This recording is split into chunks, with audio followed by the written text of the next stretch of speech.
ওরে বাংলা অনলাইনবাসী, তোমাদের সবাইকে আজকে বাঁশ দিবসের শুভেচ্ছা জানাই।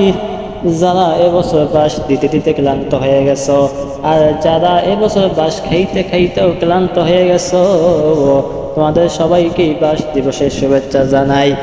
যদিও বাংলাদেশের বিভিন্ন গ্রামে পাহাড়ি অঞ্চলে অনেকেই বাঁশ খেয়ে থাকে, সত্যিকার অর্থেই বাঁশ লাইন দেখায়, তারপরও বাংলাদেশের প্রতিটি মানুষই কোনো না কোনোভাবে রূপকভাবে বাঁশ খেয়ে থাকে। ওরে যুবক, বাঁশ শুধু মানুষ একজন আরেকজনকে দেয় না, এই বাঁশ বাংলাদেশের নেতাকর্মীদের অনেক উপকার করে।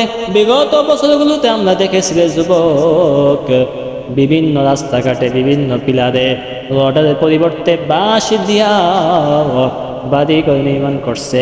বিভিন্ন রাস্তাঘাটে রড না দিয়া বাঁশ দিছে, সে রডের টাকাগুলো এমপি মন্ত্রীরা খেয়ে ফেলছে, আর তার পরিবর্তে তারা বাঁশকে ব্যবহার করছে। সুতরাং আগামী নির্বাচনের পরে যারা ক্ষমতায় আসবে তাদের উচিত বাঁশের প্রতি যত্নশীল হওয়া।